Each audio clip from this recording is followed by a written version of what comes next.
I'm just playing. All right. On this segment of Stay in Tune with D.Rey, we have former Nova men's basketball manager and now current NBC 10 anchor, Keith Jones. Welcome in, please. How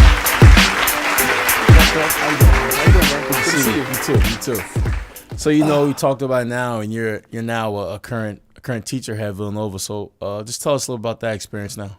Since I was a student manager and taking classes at Villanova, I had two teachers who were actually in the business that they were teaching, and I thought that'd be really cool to do that at some point.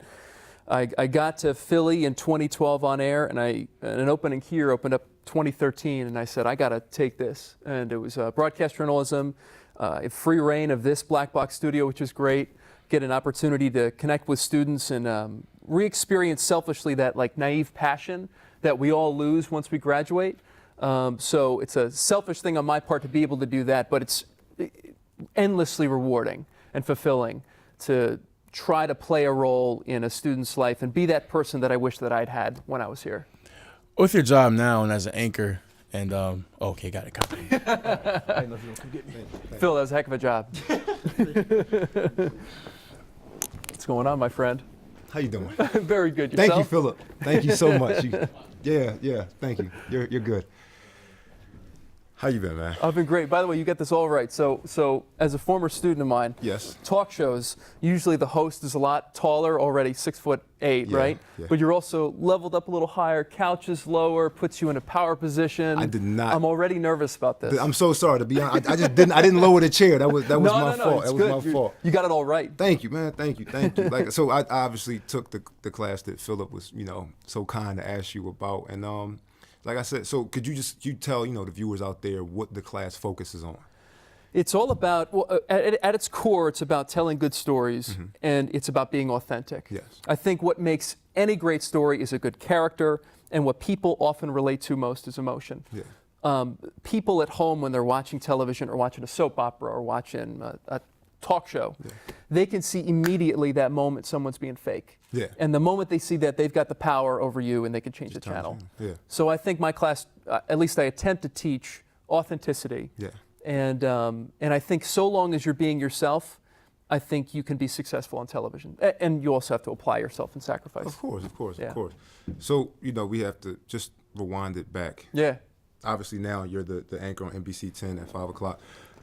Can you talk to us about that journey, after you graduated, the journey from then until now? Could you just give us that walkthrough? Yeah. You know what? It dates back a little before that. So when I was a student manager, I got here in 2003. There was a phone scandal where 12 players were suspended. That was the only reason I got my opportunity, was I was practicing in St. Mary's Hall. It was a rainy day, so the pavilion roof was leaking. Jeez. I was just playing around by myself. The team walks in, and they needed a 10th guy to run. So I say, this is amazing. I'm a kid from New Egypt, New Jersey, middle of nowhere, farmland. And I played and got my butt kicked, handed to me by guys like Jason Frazier and Alan Ray and Randy Foy and Curtis Sumter. And they said, hey, we don't have any spots open on the team, but we're in desperate need of these team managers. Mm-hmm. And I said, hey, I'll do it. And 3 weeks later, I was in Maui for the Invitational. But I tell that story only because, by my junior year, we had grown exponentially. Mm-hmm. My roommate on West Campus was Kyle Lowry. We were #1 seed for the first time in school history. Mm-hmm. And suddenly all these sports reporters started following us. Mm-hmm. And I said, that looks really interesting. And so one of the, Kermit Moore, who's still here in the communication department, encouraged me to get an internship. I did. What grew out of that was trying to get a job in a small market. Once I graduated, that was Harrisonburg, Virginia for 3 years, making $19,000 a year. And then 2 years in Pittsburgh. And then finally in 2012, I got back to Philly, which was nice. Man. So it was a long, long road. I could imagine. Okay, so 2012 up into 2018. What are those 6 years like? When you first came back to Philly, what was your job and title? And then moving forward, what happened? Formative years. I think you always have to keep learning and growing. Just because I got to what I consider to be the plateau, it wasn't the end of the challenge. Mm-hmm. And life is all about challenges, and you got to embrace them. If you didn't have challenges, it'd be boring. You don't grow. Yeah. It wouldn't be worth it. So I was hired to do weekday morning anchoring. Mm-hmm. About a year and a half in, I was promoted to anchoring 5 p.m. Okay. Life was going great. Bought a house when I first got here. I ended up teaching my class in 2013. Started to settle down with the girl by the name of Kara McCollum, Yes. which was incredible. She was a Princeton graduate, a former Miss New Jersey. And midway through the 2016 national title run that you guys had, and I'm covering the team year after year, in February, she crashed her car in South Jersey and would later die in the hospital after a week. Sorry to hear that. No, you know what? It's one of those things that, as you ask me about these years that have been since Philly, it's such a defining moment in my life for many reasons. I was on the phone with her when she crashed, so there was such a psychological trauma I had to get through. What happened when I was in the hospital at Cooper University Medical Center was suddenly all of these people in my life, that second basketball family that I have, started coming out of the woodwork. Coach Wright texted me every single day.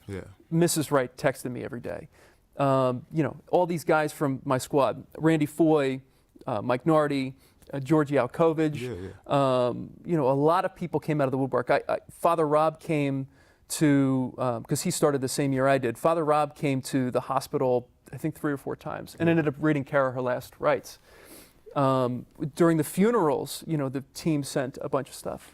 So they it's really that family. Yes. Yeah, that is something that's hard to kind of put a finger on. Which is what I'm trying to do in writing a book about it. Try to put some positive spin on a real negative in my life. It's the definition of attitude. Attitude is so much about not what happens to you, but how you react to it. Keith, we have to take a quick break, and after that, we're going to get right into it with your book. We're here on Stay Tuned with D.Rey, and give us a moment. I shouldn't have said give us a moment. I'm sorry. Can we edit that? Listen, we're real busy up here. Yeah, I was about to say, give us a moment. Give us a moment. Oh, man.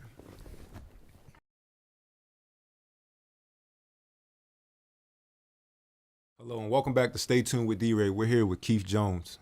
Keith, before the break, we were discussing a book that you have in the making that talks about your losing a loved one and how the Villanova community helped you get through that time in your life. So first, can you start off by just talking about that family aspect of Villanova basketball? The crazy thing, and I contend that it's more a revival of the basketball family. I think under Coach Mass in the late 70s to early 90s, he kind of really brought together what family was like on the basketball court and off of it.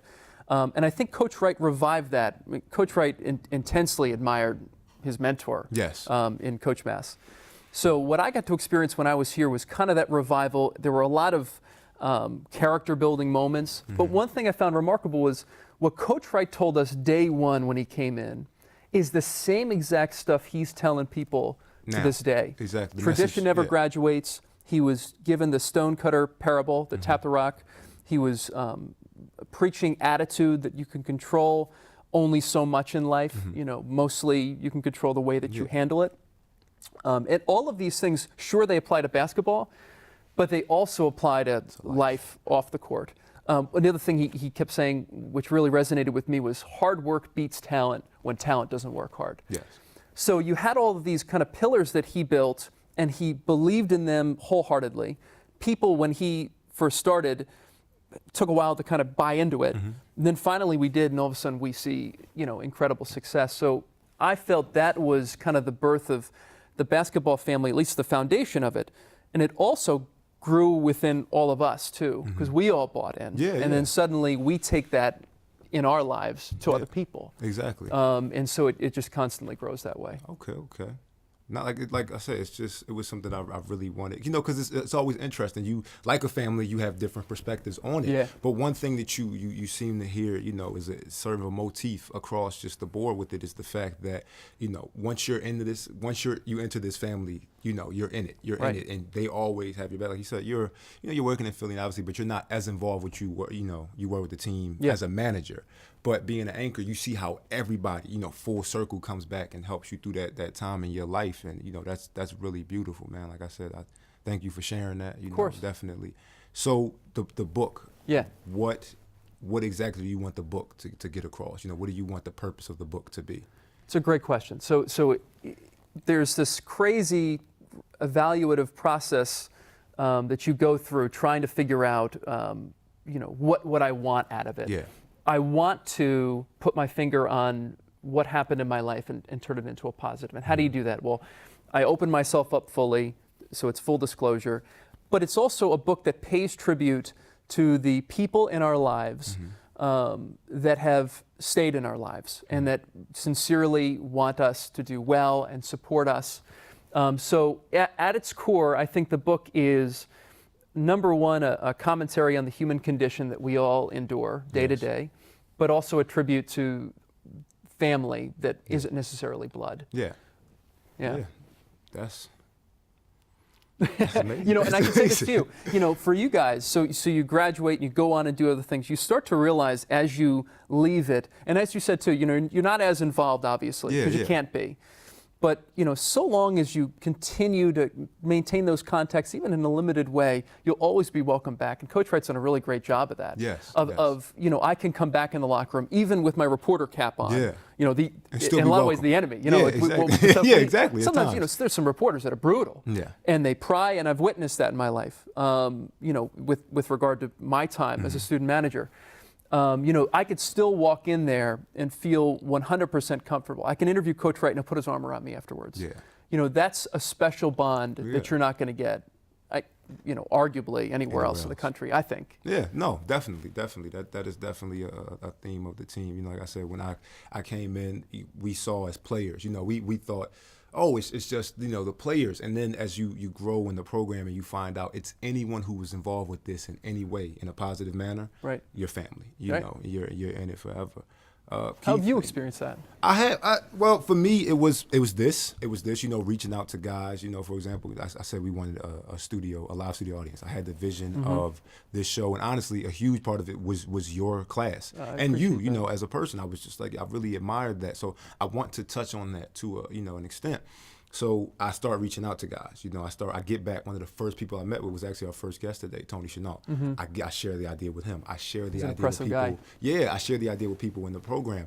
And next thing I know, it starts to gain momentum. I bring it to Hezzy. He says, all right, we might have something Another great here. mentor. And then I'm just seeing how everyone involved with it, one way or another, is like, let's do this. How can I help with this? And, from that, it made me realize, like I said, I'm not in the team anymore. I'm not on the court anymore. So I'm still seeing how these people are more than willing to help. And it's a beautiful thing. And that was part of the reason why I wanted you on the show, because you can attest to that better than, at this point, anybody. You can really attest to that. Just better than anybody can really, elaborate on. Well, I'm impressed by your energy and your authenticity, and already this crew around here, I like it. Thank you. Very good. Man. Thank you. Keep it up. Our whole making us proud is student made. Like our project at the end of your class is all student made. So, thank you, Keith. Thank you for being on Stay Tuned with D.Rey, man. Thank you. Thank you so much. It's a Stay Tuned with D.Rey. It's Keith Jones. Please watch out for his book, and he's on NBC 10 at 5:00. Pretty much every day, right? Yeah, man. Every day. Weekdays. So check them out, man. Well, weekdays, yeah. But check them out. Remember to stay tuned. Thank you. Thank you, man. Thank you. This is great, man. Choked me out, man. You took me a second. I had to. You saved me. I see. His instincts. I'm like, because I was.